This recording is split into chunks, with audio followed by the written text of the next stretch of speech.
Hello दोस्तों, आप सभी का स्वागत है आपके अपने यूट्यूब चैनल नॉलेजपुर में।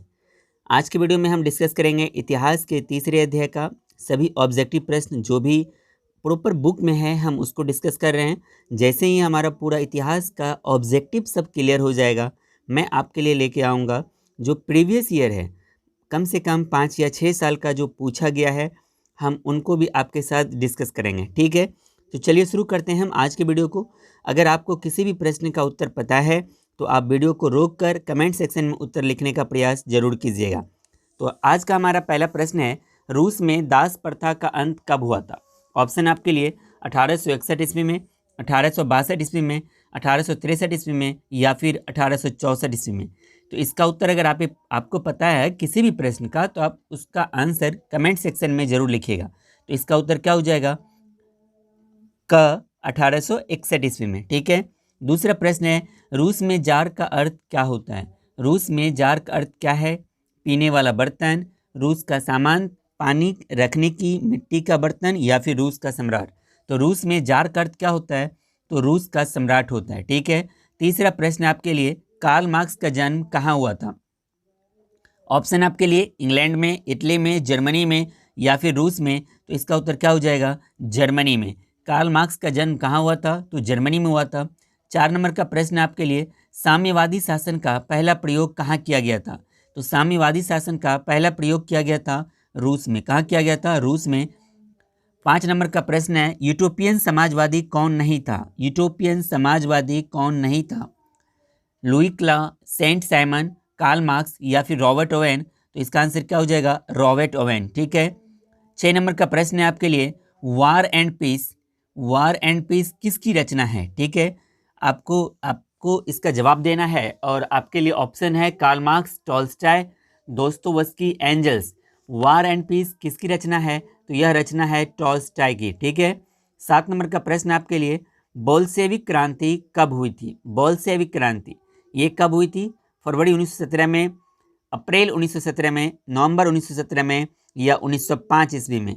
तो बोल्शेविक क्रांति कब हुई थी? यह हुआ था नवंबर 1917 ईस्वी में। ठीक है।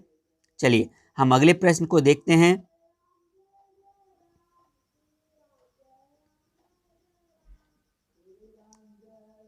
चलिए अगला प्रश्न है आपके लिए, इसको हमने कर लिया। ठीक है, यही है। लाल सेना का गठन किसने किया था? ऑप्शन आपके लिए कार्ल मार्क्स, स्टालिन, ट्राटस्की या फिर केरेंस्की। लाल सेना का गठन किसने किया था? तो लाल सेना का गठन किया था ट्राटस्की ने। ठीक है। 9 नंबर का प्रश्न आपके लिए, लेनिन की मृत्यु कब हुई थी? लेनिन की मृत्यु 1921 ईस्वी में, 1922 ईस्वी में, 1923 ईस्वी में या फिर 1924 ईस्वी में। तो इसका उत्तर क्या हो जाएगा? 1924 ईस्वी में। इस प्रश्न में अगर आप देखिए तो चारों ऑप्शन ही हमारे लिए एक प्रश्न है। 1921 ईस्वी में क्या हुआ था? तो लेनिन नई आर्थिक नीति लाया था, NEP है ना, नेशनल इकोनॉमिक पॉलिसी। ये कौन लेके आया था? लेनिन लेके आया था। नई आर्थिक नीति कब लाया था? 1921 ईस्वी में लाया था। 1922 ईस्वी में क्या हुआ था? तो 5 फरवरी 1922 ईस्वी को क्या हुआ था? चौरी चौरा हत्याकांड हुआ था। ठीक है। इन्हीं घटना के बाद महात्मा गांधी ने असहयोग आंदोलन को बंद कर दिया था। 1923 ईस्वी में क्या हुआ था? तो स्वराज पार्टी का गठन किया था मोतीलाल नेहरू और चित्तरंजन दास ने मिलकर। ठीक है। इन चारों प्रश्न को आप ध्यान में रखना है।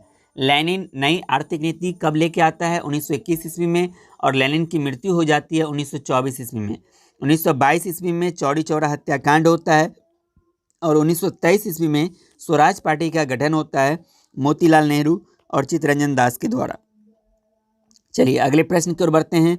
10 नंबर का प्रश्न आपके लिए, ब्रेस्ट लिटोवस की संधि किन देशों के बीच हुई थी? ब्रेस्ट लिटोवस की संधि किन देशों के बीच हुई थी? तो आपके लिए ऑप्शन है रूस और इटली, रूस और इंग्लैंड, रूस और फ्रांस या फिर रूस और जर्मनी। तो इसका आंसर क्या हो जाएगा? तो ब्रेस्ट लिटोवस की संधि हुई थी रूस और जर्मनी के बीच में। तो ये जो आपका तीसरे अध्याय का जो बुक का प्रॉपर BTC का जो 10 प्रश्न था ऑब्जेक्टिव का, ये आपका क्लियर हो गया।